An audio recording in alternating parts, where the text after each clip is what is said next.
There is a question humanity has been asking itself for thousands of years. A question that echoed at the destroyed walls of Jerusalem and in the chambers of Nazi concentration camps.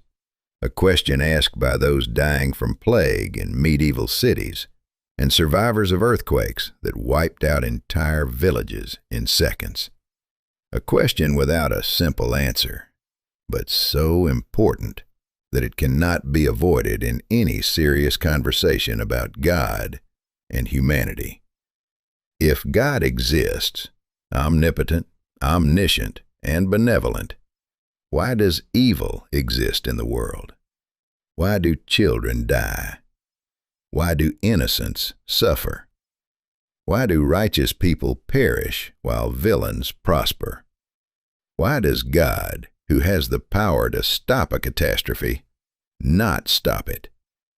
Philosophers and theologians call this the problem of evil.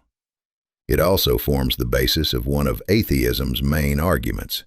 If an omnipotent and benevolent God existed, he would not allow so much suffering in the world. Since suffering exists, it means either God is not omnipotent, or not benevolent, or does not exist at all.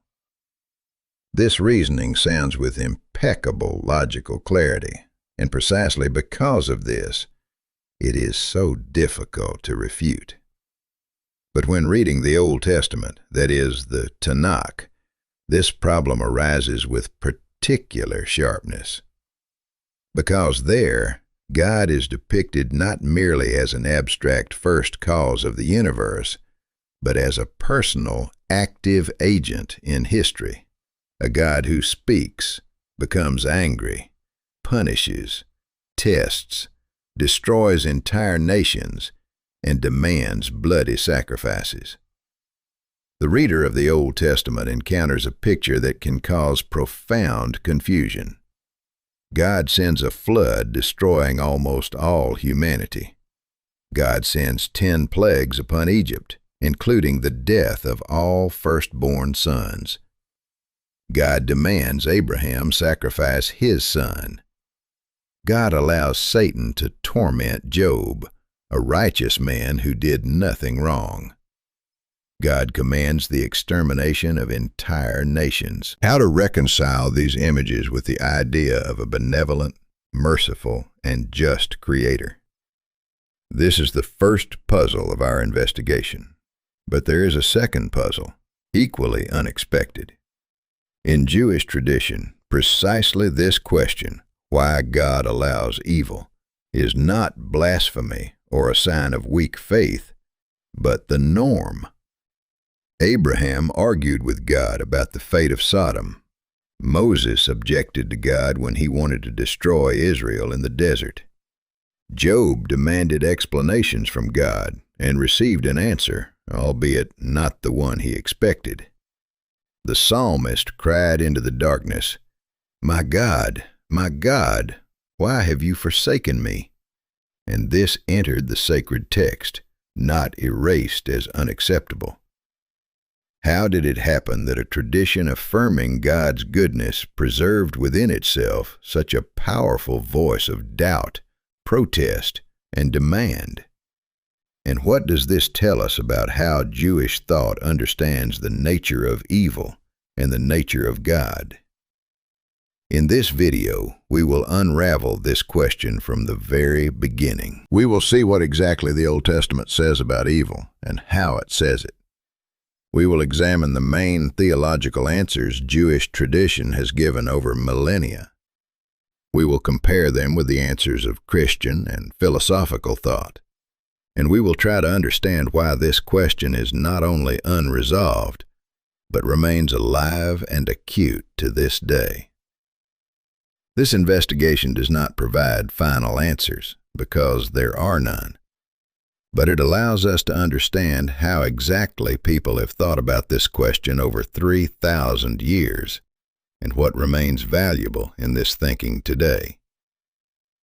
Let's begin with the text itself. The Old Testament is not a homogeneous book with a single theological position. It is a corpus of texts created over several centuries by different authors in different historical circumstances. And precisely because of this, within it there is not one answer to the question of evil, but several, often directly contradicting each other. The first and most common model we encounter in the Torah and historical books is the model of retribution. Its essence is simple. Righteousness is rewarded, wickedness punished. If the people keep the commandments, there will be prosperity, rains in their season, victory over enemies, peace and prosperity. If they stray from God, drought, defeat, disease, exile follow. This is not an abstract principle. It is a concrete promise and a concrete threat, laid out in astonishing detail in chapter 26 of Leviticus and chapter 28 of Deuteronomy. Within this model, evil is explained simply. It is the consequence of sin. Suffering is punishment.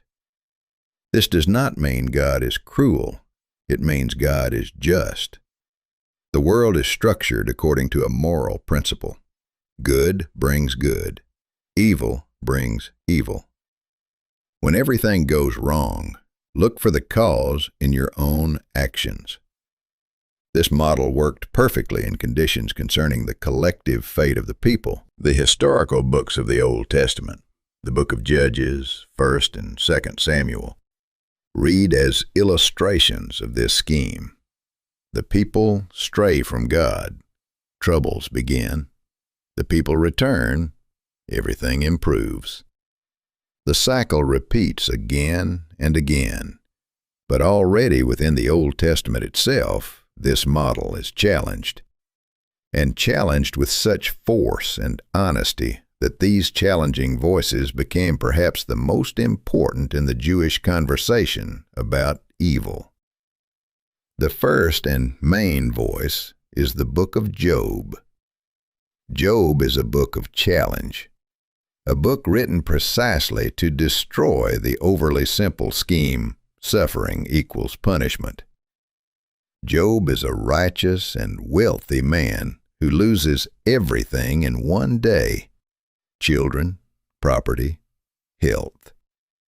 The reason for his suffering is known to the reader from the very beginning.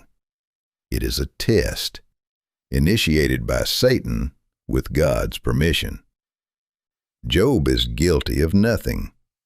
Job's 3 friends come to comfort him and offer precisely that scheme of retribution we discussed. You suffer, therefore you have sinned. Repent, and everything will pass. Admit your guilt before God. But Job refuses. He says, I have not sinned. I am righteous. My suffering is unjust. And he demands explanations from God, not submissively, but with passion and anger. Job's words in this book are among the most audacious ever spoken in sacred text.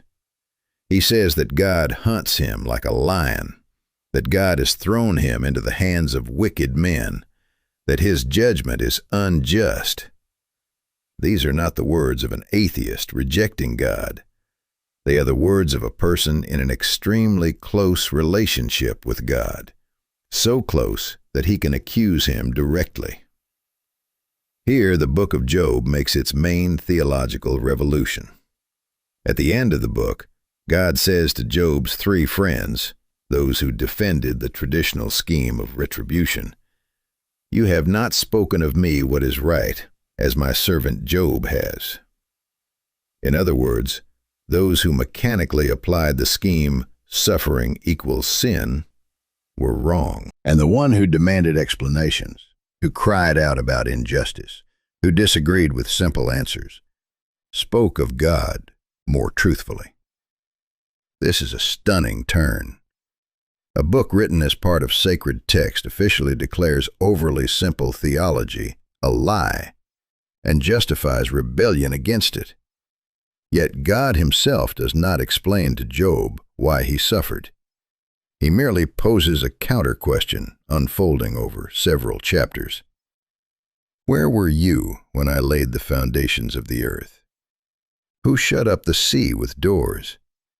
Do you know this because you were already born then? This is not an answer. It is a reminder of the infinite superiority of God's knowledge over human knowledge.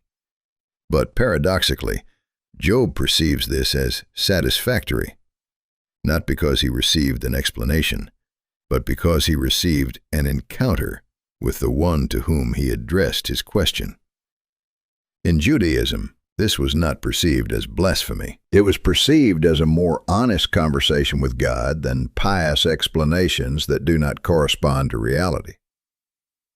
The second great voice challenging the simple scheme of retribution is the Psalms. Opening the Psalter means entering a space where a person speaks to God without embellishment. There are psalms of joy and gratitude, but there are also psalms of despair, complaint, accusation. Why do you stand afar off, O Lord? Why do you hide yourself in times of trouble? Exclaims the psalmist. Awake, why do you sleep, O Lord? Sounds from another psalm. How long, O Lord, will you forget me completely? Asks a third. These are not polite complaints. They are the cry of a person who feels abandoned and who is not afraid to say it directly. And this cry not only survived in the text, it became part of worship. Jews uttered these words in synagogues for millennia. This means the tradition recognized.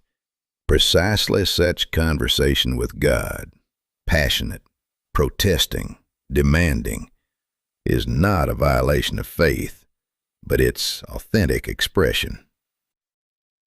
Prophetic literature adds another layer to this conversation. The prophets, proclaiming God's judgment upon the people, were simultaneously defenders of the people before God. Jeremiah, the prophet most often called the weeping prophet, spoke harsh words from God about impending punishment. But in his personal prayers, he also cried, "You have persuaded me, O Lord, and I was persuaded. You are stronger than me and prevailed. You have deceived me." These are the words of a person feeling deceived by God, and yet remaining his prophet. This paradox is central to understanding how the Old Testament speaks of evil. It does not silence the question. It does not offer one convenient answer. It preserves contradiction, and does so consciously. Simple answers are rejected here. Complex questions are recognized as legitimate. Rebellion against injustice is approved, provided this rebellion is directed toward God, not away from Him. But let us now turn to how Jewish philosophical and rabbinic tradition systematically answered the question of allowing evil. Because besides the voice of Job and the voice of the psalmist, there is theological reflection, attempts to give a more organized answer. The first and most famous answer within Jewish thought is the answer through free will. Most evil in the world is the result of human choice, not God's action. Wars, murders, cruelty, injustice, all this is not God doing to people. It is people doing to people. God created man with the ability to choose between good and evil, and respects this choice, even when it leads to suffering. This position is firmly rooted in the Torah text itself. In Genesis, when man commits the first act of disobedience, God does not magically cancel its consequences.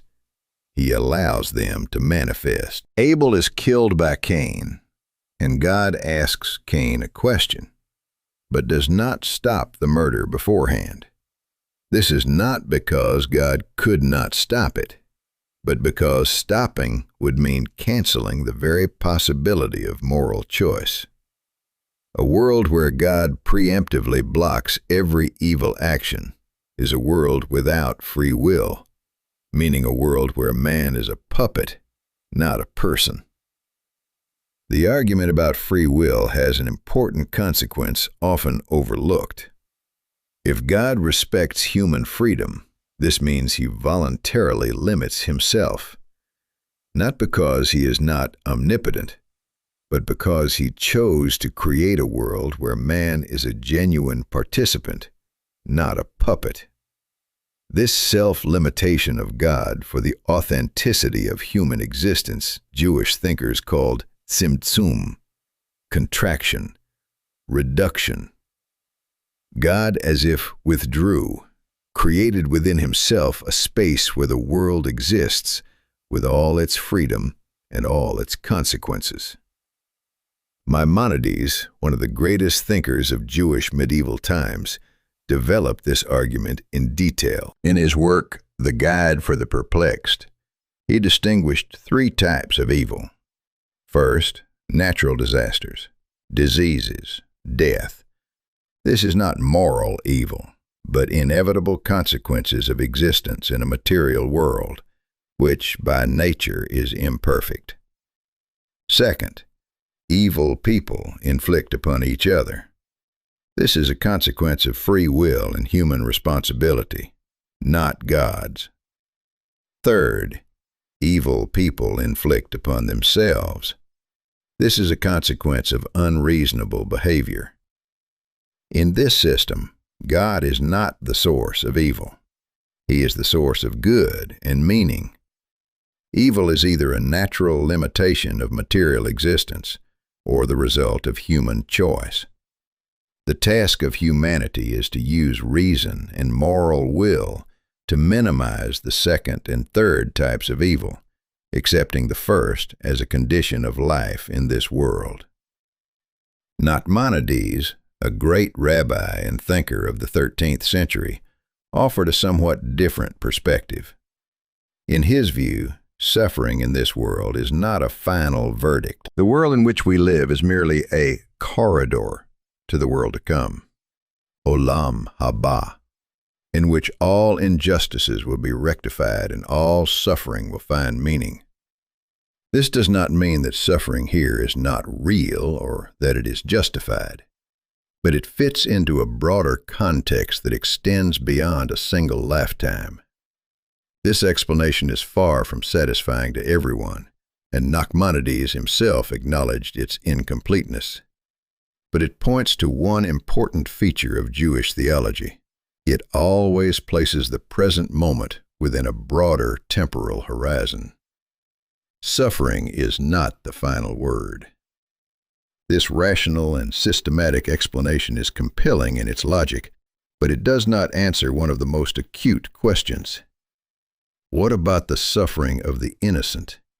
Children dying from diseases they did not choose. The righteous perishing in disasters they did not deserve. This is where the most difficult part of the theological conversation begins. The Jewish tradition knows several answers to this question, and none of them is final. This is important to understand. The tradition does not claim to have a closed answer where none exists. One answer is through the concept of the hiding of the face. In the Torah and the prophets, the expression hester panim, the hiding of the face, appears. This is a state in which God seems to turn away, removing his presence from the events of the world, and in this space of absence, suffering unfolds. This is not indifference. It is something more complex and painful. God may hide his face, and that is when darkness falls. This concept was used particularly actively by Jewish thinkers after the Holocaust. Some said, if ever in history God hid his face, it was there in Auschwitz. This is not an explanation of why it happened. It is an attempt to name the experience of God-forsakenness, while maintaining faith that the face which is hidden exists. Another answer is through the idea of tzaddik v'ra'lo, which in Hebrew means a righteous person to whom bad things happen. The Talmud openly acknowledges that this phenomenon exists, that the righteous suffer while the wicked prosper, and that humans do not have full access to the logic by which this occurs. This is not a capitulation to the question. It is an honest recognition of the limits of human understanding. God sees what humans do not. The cause and effect relationships in His system are more complex than those accessible to our view. Rabbi Akiva, one of the greatest thinkers of the rabbinic era, was executed by the Romans in the most cruel manner. His skin was flayed from his body with iron combs while he was alive. And yet, according to tradition, he recited the prayer Shema Yisrael, the proclamation of God's unity. His students asked, "Teacher, even now?" And he answered, "Especially now. All my life I have strived to fulfill the commandment to love God with all your soul. And only now do I have the opportunity to do it truly." This story is not a theological explanation of suffering. It is something else, a testimony to the possibility of human dignity and even beauty within suffering that remains unjust and unexplained. This is not suffering is good. It is, even in suffering, there remains room for something more important than suffering. We have reached the midpoint of our investigation. We have looked at how the Old Testament speaks of evil from within, through the book of Job, the Psalms, the prophets. We have examined the theological answers of the rabbinic tradition, but now let us add a new layer, a comparative one. Because the question of evil was posed not only in the Jewish tradition, and comparing different answers reveals something important. Greek philosophy asked the same question and answered it in its own way. Epicurus formulated the problem of evil with utmost sharpness. Either God wants to eliminate evil but cannot, then He is not omnipotent. Or He can but does not want to, then He is not benevolent. Or He neither can nor wants to, then why call Him God? Or He wants to and can, then where does evil come from? This is the so-called Epicurean trilemma, one of the most famous atheistic arguments in history. It continues to be discussed by philosophers to this day, and there is no definitive refutation of it within pure logic. This is why Leibniz, in the 17th century, introduced the special term theodicy, from the Greek words for God and justice. Theodicy is an attempt to justify God in the face of evil, and the fact that such justification required a special term and a special discipline speaks to the seriousness of the challenge. The Christian theological tradition offered its own answer to the question of evil, through the idea of original sin and redemption. Evil entered the world through the fall of Adam and Eve, which damaged the very nature of creation. This damage is the cause of death, disease, and suffering. God's response to this damage is the incarnation of the Son, sacrifice, and resurrection, which will ultimately defeat evil and death. Evil is real, but it is not the final word. The final word belongs to redemption. Augustine of Hippo, one of the greatest theologians of Christianity in the 5th century A.D., developed a detailed response to the problem of evil. He insisted that evil is not a substance created by God. It is the absence of good, privatio boni. Just as darkness is the absence of light, so evil is the absence of good where it ought to be. God did not create evil. He created only good. Evil arises where the free will created by God turns away from good. This is a theologically coherent answer, but it in turn gives rise to new questions. Why did God allow the fall to happen if he knew what it would lead to? Why did the plan of redemption require such a price? And most importantly, why do those who suffer if evil is a consequence of universal human fallenness?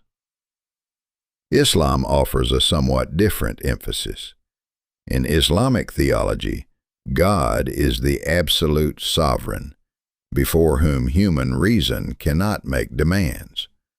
The question, why does God allow evil, in its most audacious form, as an accusation, is inadmissible in this system. God knows and sees all.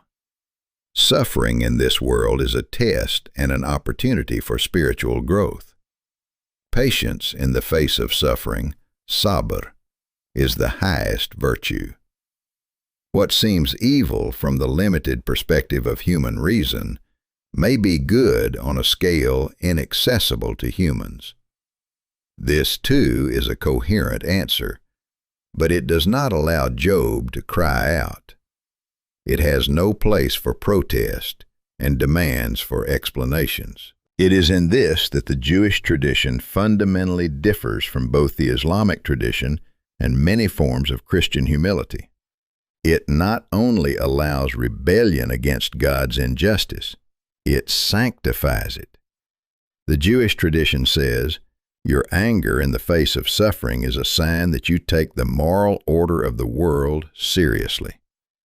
One who is indifferent to suffering is not necessarily humble before God. Perhaps they are simply indifferent.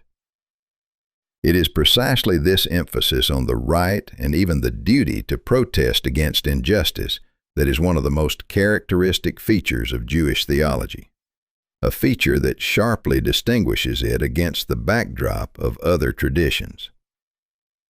Now let us turn to one of the most acute and honest questions that arise when reading the Old Testament, because the problem of evil within it is not only an abstract philosophical question. There are specific texts that cause specific moral discomfort, and it would be dishonest to bypass them. One of the most discussed is the command to destroy the Amalekite people. In the first book of Samuel, God commands King Saul through the prophet Samuel, "Now go, attack Amalek, and utterly destroy all that they have. Do not spare them, but kill both man and woman, child and infant, ox and sheep, camel and donkey." This is called herem, total destruction. How are we to understand such a command? How does it align with the image of a God who, in the same book, says, "Love your neighbor," and "Do not murder"? Jewish commentators have given different answers to this question over the centuries. Some pointed out that these texts describe specific historical situations in which these peoples represented an existential threat to the existence of monotheism in the world. If Israel had been destroyed or completely assimilated by these peoples, the unique teaching of the one God and moral law, which ultimately came into the world through the Jewish tradition, would have disappeared with it. From this perspective, the cruelty of a specific historical moment was the price for preserving something that had significance for all humanity. Others understood these commands allegorically, as a call to destroy evil within one's own soul. Amalek, in this reading, is a symbol of the evil inclination, Yetzer Hara, which lives in every person and must be defeated. This is not a call to literal violence, but a call to an internal spiritual war. Still others acknowledge that these texts reflect the moral norms of their time, which must be read in historical perspective without absolutizing them. The moral consciousness of humanity develops, and what was the norm in the 12th century BC cannot be the norm today. The revelation given by God to the people always comes in a specific historical context and is expressed in the language of that context. The rabbinic tradition did something remarkable. It effectively neutralized the practical application of these commands. The Talmud ruled that Sennacherib, king of Assyria, mixed all the nations, and therefore there is no longer any way to identify the Amalekites or Canaanites as a specific ethnicity. Consequently, the command to destroy them is no longer applicable. This is not a theological justification of past events. It is a practical limitation, preventing the use of these texts to justify future violence. This rabbinic decision shows something very important about how the tradition works with difficult texts. It does not erase them from Scripture. It does not pretend they are not there. But it builds around them a system of interpretation and limitations that makes their literal application impossible. This is a living engagement with the text, which acknowledges its complexity. There is another kind of suffering that requires a special conversation: natural evil. Earthquakes, epidemics, floods, droughts, congenital diseases, evil that is not the result of human choice. Here, the argument about free will obviously does not work. A child born with a severe illness is not the consequence of someone's evil choice. A tsunami killing thousands is not a punishment for sin. How does the Jewish tradition respond to this kind of evil? Here the answers most honestly acknowledge their incompleteness. Maimonides, as we have already mentioned, classified natural disasters and diseases as the first type of evil, inevitable consequences of existence in the material world. The material world is by its nature limited and imperfect.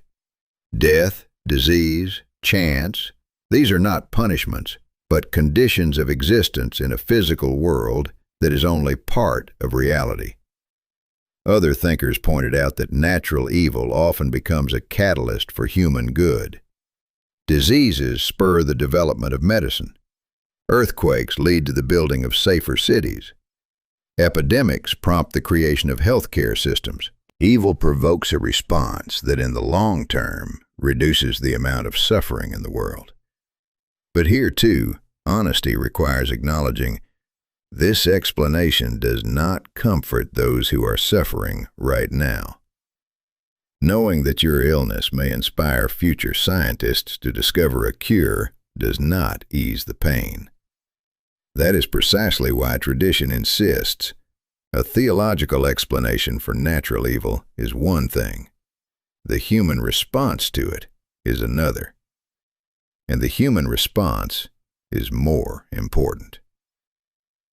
Now let us turn to another important layer of this conversation, the question of the nature of evil itself in Jewish theological thought.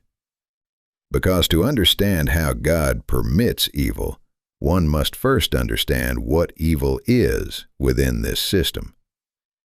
Unlike many other religious and philosophical systems, Judaism does not view evil as an independent force, equal to God and opposing Him. In dualistic systems, such as Zoroastrianism or some forms of Gnosticism, there are two principles: good and evil, light and darkness, God and the devil, engaged in an eternal war on equal footing. The world is the battlefield for this struggle. In Judaism, this duality does not exist. God is absolutely one and absolutely sovereign. There is no second force comparable to Him in power. Satan in the Old Testament, a word which in the original means accuser, adversary, is not an equal opponent of God, but a being acting within the framework of the divine plan. In the book of Job, it is God who permits Satan to test Job. Satan does not act independently. This means that evil within the Judaic system lacks ontological independence. It does not exist by itself as a separate substance. Evil is either the absence of good, where good has not been realized, or a consequence of misdirected human freedom, or part of a divine plan incomprehensible to man, in which what seems evil from a limited perspective may have meaning in a broader context. It is precisely this last argument, the incomprehensibility of God's plan, that is one of the most difficult to accept. It sounds convincing in theory, but becomes unbearably heavy when applied to the specific suffering of specific people. To tell a mother who has lost a child, God has a plan you cannot understand, is not consolation. It can sound like cruelty. That is precisely why rabbinic tradition has always been cautious with this argument in a pastoral context. Theological explanations of suffering are appropriate in academic discussion, but not at the bedside of the sick. The Talmud contains a story about a rabbi who came to visit a sick colleague and began questioning him about his suffering. The sick man replied, "Neither these sufferings are dear to me, nor their reward." The rabbi immediately ceased the theological discussion and simply helped him to sit up. Sometimes the response to evil is not words, but action. This is a fundamentally important observation, often lost in abstract discussions about the permission of evil. Judaism, as a practical religious system, emphasizes not only explaining evil, but also combating it. Tikkun olam, repairing the world, is a central obligation, stemming precisely from the conviction that the world is imperfect and that man bears responsibility for its improvement. If evil exists, it is not a reason to throw up one's hands before an omnipotent God. It is a call to action. It is precisely here that the Jewish tradition responds to the problem of evil in a special, practical way. Yes, we cannot fully explain why God permits suffering. Yes, the question remains open, but precisely because it remains open, every person bears responsibility for making their part of the world contain less suffering. The incompleteness of theodicy, the theological justification of God, becomes an ethical task for man. Now let us turn to what happened to this question after the Holocaust, because it was then that the problem of the permission of evil arose with such force that it led to a profound rethinking within Jewish thought itself. The Holocaust, the destruction of 6 million Jews by Nazi Germany, is perhaps the most acute challenge ever faced by Jewish theological thought. It is not simply a great tragedy. It is the systematic, industrial, meticulously organized destruction of people, precisely because they were Jews. Among the dead were children, the elderly, righteous people, tzaddikim, people whom it would be difficult to accuse of any sin. How can this be explained within the traditional theological scheme of suffering as a consequence of sin? It cannot be explained. And post-Holocaust Jewish thinkers, for the most part, refused to explain it. Moreover, the few religious figures who attempted to apply the traditional scheme of retribution to the Holocaust, declaring it a punishment for Jews straying from the Torah, were met with sharp condemnation within the Jewish world itself. This was precisely the mistake God condemned in Job's friends, the attempt to explain suffering instead of acknowledging it. Some, among them Eliezer Berkovitz, developed the concept of Hester Panim, the hidden face of God. God intentionally concealed his presence in the world to give man space for genuine freedom, including the freedom to commit evil. Without this withdrawal of God, human freedom would be illusory. The price of this freedom is the possibility of Auschwitz. This is not a justification for the Holocaust. It is an attempt to understand how God can be present in the world without making man a puppet. Others, for example, Richard Rubinstein, came to the conclusion that after the Holocaust, the traditional concept of a God of the covenant directing history was no longer tenable. This did not necessarily mean complete atheism, but it meant a radical rethinking of what God is and what it means to be a Jew after the catastrophe. Rubinstein proposed understanding God not as a personality directing history, but as being itself, the source of existence, which does not act in history in the usual sense. Elie Wiesel, a writer and Nobel Peace Prize laureate, himself a survivor of Auschwitz, proposed what could be called a theology of protest. In his famous work, Night, and other books, he described terrible scenes in which faith crumbled before his eyes. He saw a boy hanged, and the boy took a long time to die because he was too light for the rope. Someone behind Wiesel asked, "Where is God?" And an inner voice answered, "He is here, hanging on this gallows." Later, Wiesel described a trial of God once conducted by prisoners in Auschwitz. God was found guilty of complicity. And then the rabbi presiding over this court said, "It is time for prayer."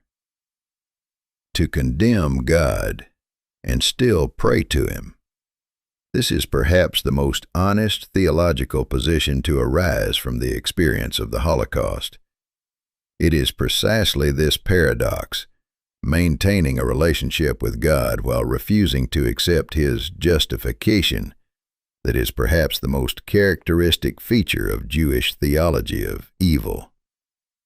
Where other traditions demand humility before God or provide a systematic explanation of his ways, the Jewish tradition allows and even encourages remaining in a relationship with God while disagreeing with him.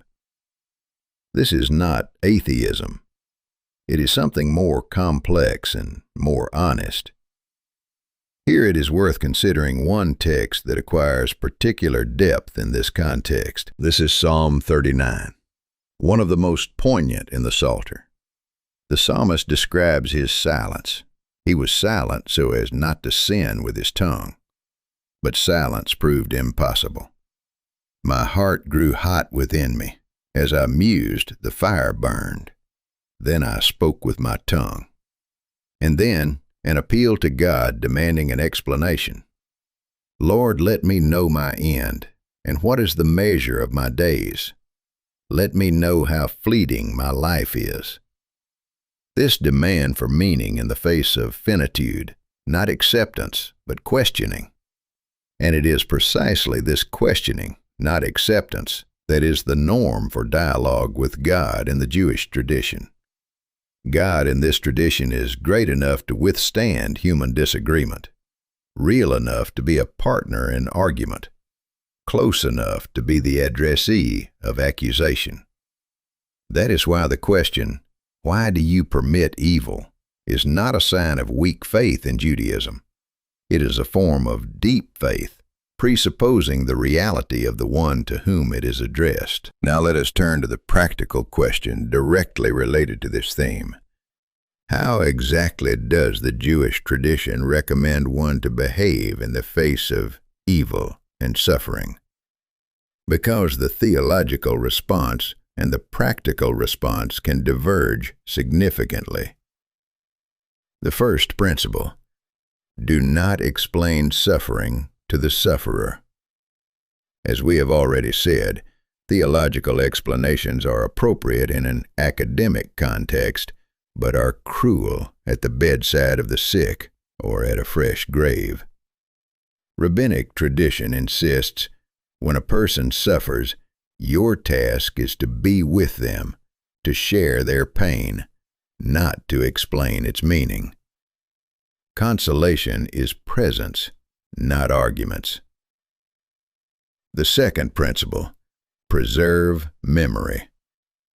It is the Jewish tradition that has developed perhaps the most powerful culture of memory regarding suffering in world history. Zakor, remember, is one of the central commandments of the Torah. Remember the exodus from Egypt. Remember that you were a slave. Remember the suffering of your ancestors. The memory of suffering is not masochism, but a moral resource. One who remembers the suffering of others is more likely to be sensitive to the suffering of others today. The third principle: fight evil. If evil exists, man cannot simply accept it as God's will and do nothing. The concept of tikkun olam requires active participation in improving the world. That is why the Jewish tradition places such emphasis on charity, tzedakah, on justice, mishpat, on protecting the vulnerable, hesed. This is not an addition to faith, it is its expression. The fourth principle: allow for not knowing. This is perhaps the most difficult principle to accept. The Jewish tradition insists that man does not have full access to God's understanding. My thoughts are not your thoughts, neither are your ways my ways, says God through the prophet Isaiah. This is not a call to blind humility. It is an acknowledgement of the limitation of human knowledge, not as a weakness, but as honesty. Not knowing is not the same as not believing. Doubt and faith can coexist. In concluding our investigation, it is worth saying what makes this question, why the Old Testament God permits evil, especially important today. We live in a world where access to information about suffering has become total. News of wars, disasters, epidemics, injustice arrives in real time. The question of how God relates to this suffering is no longer academic. It is daily. And that is precisely why the answers developed by the Jewish tradition over 3,000 years remain relevant. Not because they solve the problem, but because they teach how to live with it. They teach that the question is legitimate, that crying out into the darkness is not blasphemy, but prayer, that disagreement with God is a form of dialogue with Him, that suffering that receives no explanation should receive no justification, and that the response to evil is not accepting its meaning, but refusing to reconcile with its existence and actively working to reduce it. Abraham bargained with God over Sodom. Moses pleaded with God not to destroy Israel. Job demanded explanations and received an answer, not the one he expected, but an answer nonetheless. The psalmist cried out into the darkness, and their cry became part of liturgical practice. Holocaust survivors condemned God and did not cease to pray.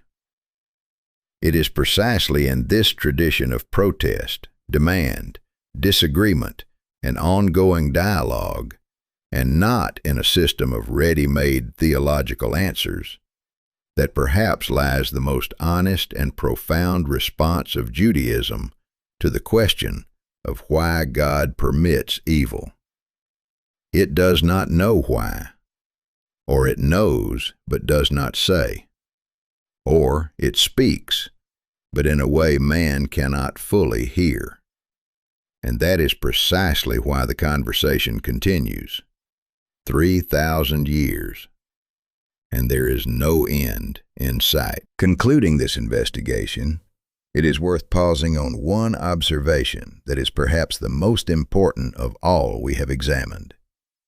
The question of why God permits evil has no definitive answer, and it is perhaps the Jewish tradition that is most honest in acknowledging this. However, this acknowledgement is not a surrender. It is the beginning of a special way of existing in a world where suffering is real, where explanations are insufficient, and where one must still live and act somehow. It is precisely from this space, without ready answers, that what can be called the characteristic Jewish response to the problem of evil grows. This response consists of several elements, each of which is important. The first element, the question, is legitimate. To demand explanations from God is not blasphemy or weakness. It is the normal reaction of a normal person to abnormal suffering. Abraham, Moses, Job, the psalmists, the prophets, they all asked this question, and God, according to tradition, did not turn away from those who asked it. God turned away from those who gave overly simple answers. The second element, not knowing is more honest than false knowledge. A tradition that has lived for 3,000 years under the question of evil and has not given a definitive answer to it is not a tradition that has been defeated. It is a tradition that refused to lie for the sake of convenience.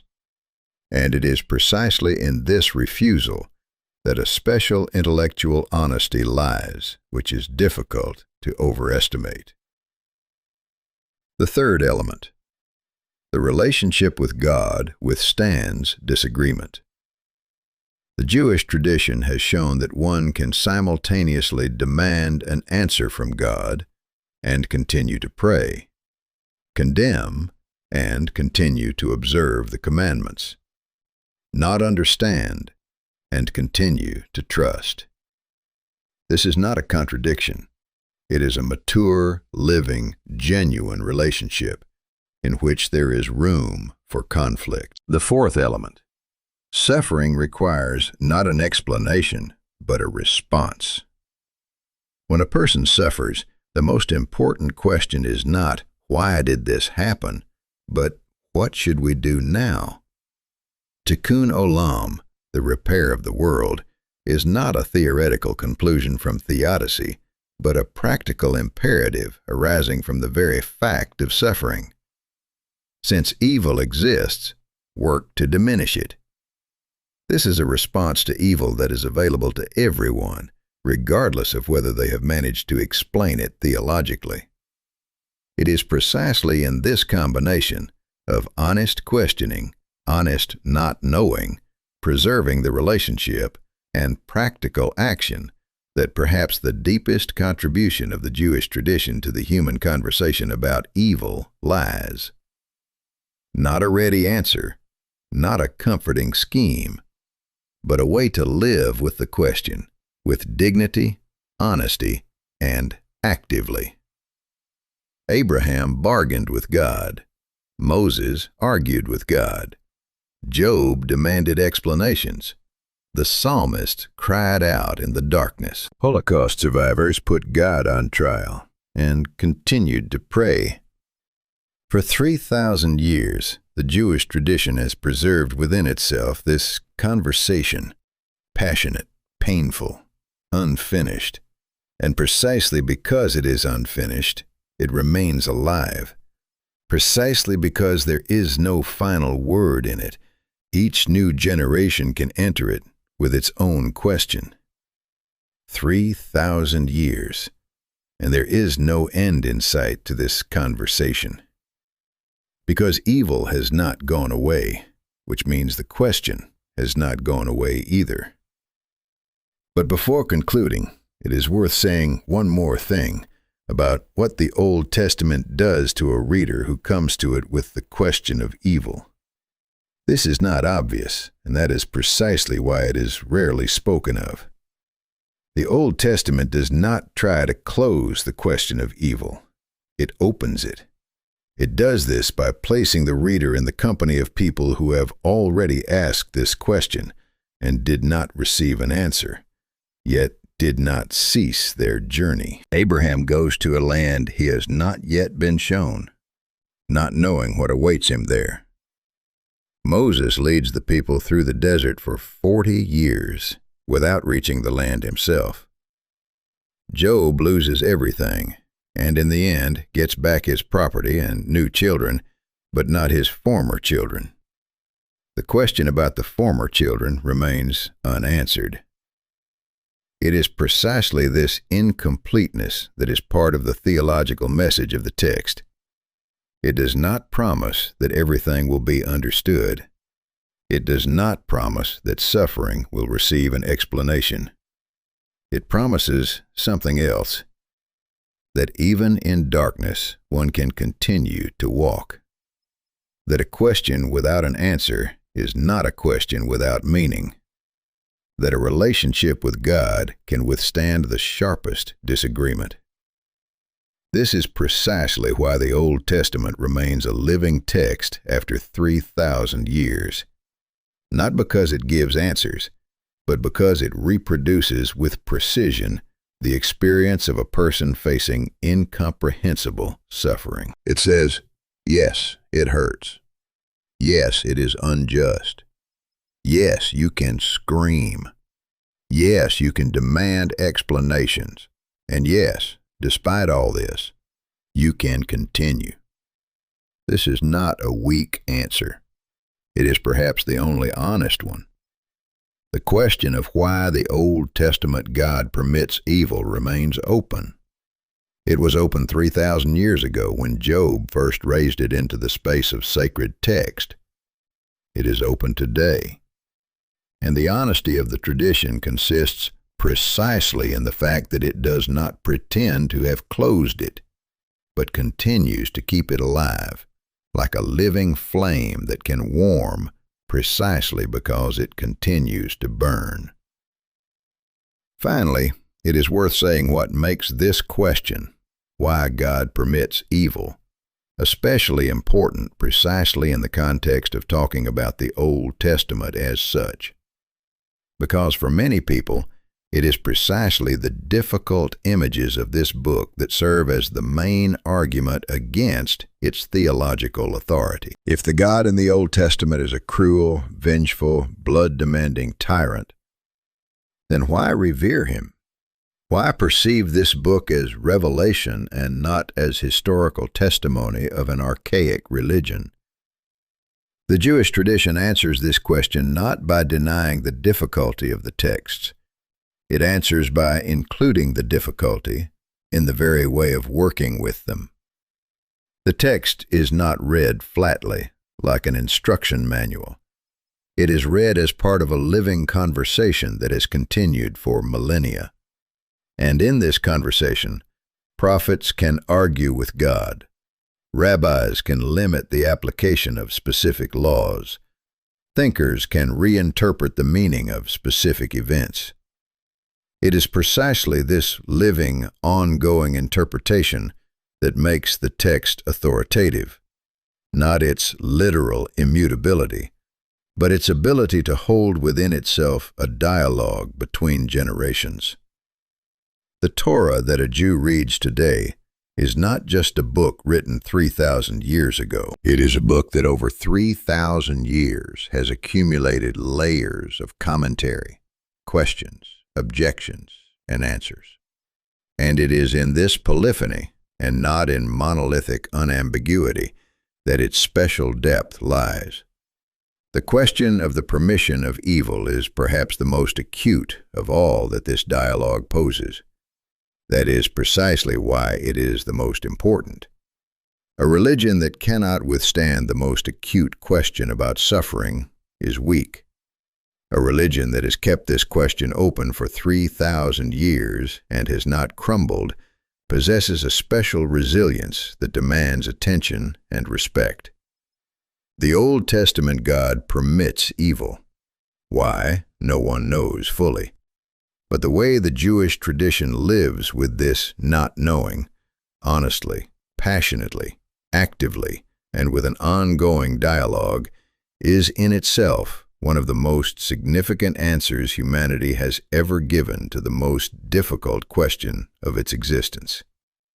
There is one story from the Talmud that acquires special depth in this context. Rabbi Akiva, one of the greatest sages of his time, was once walking with other rabbis toward the destroyed Jerusalem, and saw a fox emerging from the place where the Holy of Holies, the most sacred place of the temple, had once been.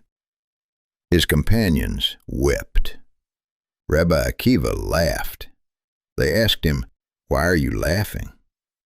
Rabbi Akiva answered, "Precisely because the fox is coming out from there." The prophet Uriah foretold that Jerusalem would be destroyed. The prophet Zechariah foretold that it would be restored. Now, when I see that Uriah's prophecy has been literally fulfilled, I know that Zechariah's prophecy will also be fulfilled. His companions said to him, "You have comforted us, Akiva." This story is remarkable for several reasons. Rabbi Akiva does not deny the catastrophe. He sees the destruction and the fox where the sanctuary was, and does not say that this is not real suffering or that it is insignificant. But he places this moment within a broader horizon, and it is precisely this horizon that allows him not only not to despair, but to laugh. This is not naive optimism. It is a theological position forged by a man who lived in an era of the greatest catastrophes in Jewish history, the destruction of the Second Temple and the suppression of the Bar Kokhba revolt. And yet, the same Rabbi Akiva, dying a painful death at the hands of Roman executioners, recited the Shema prayer with a smile. It cannot be said that this is easy. It cannot be said that it is accessible to everyone. But precisely this, the ability to see the larger picture without closing one's eyes to the tragedy of the small, is the spiritual resource that the Jewish tradition has developed over millennia of encountering the most acute question of human existence. Why does God permit evil? We do not know.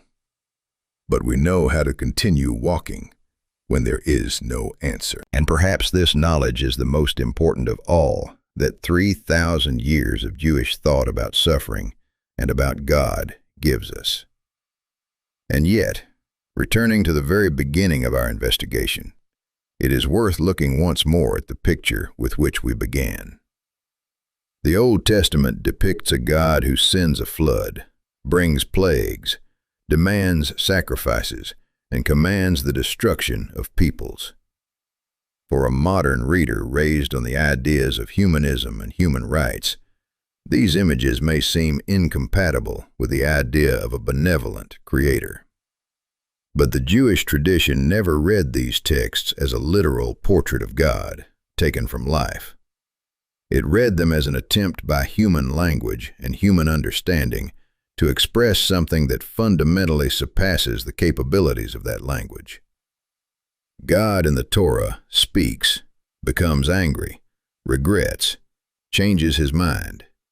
But all of this is human metaphor for a reality that human language cannot describe otherwise. Maimonides called this apophatic theology, describing God through what he is not rather than through what he is.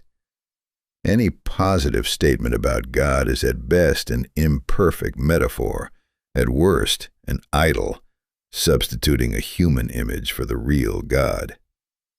That is precisely why the main commandment of the Torah, "You shall not make for yourself an idol," is, according to Maimonides, first and foremost an intellectual commandment. Do not become fixed in any specific image of God, considering it final. This has a direct bearing on the question of evil. If God fundamentally surpasses human understanding, then his relationship to evil also fundamentally surpasses human understanding. This does not mean the question should not be asked. It means one should not expect an answer in the same categories in which the question was asked. Job received an answer, but not the one he expected. And this, according to tradition, is precisely the answer that was needed.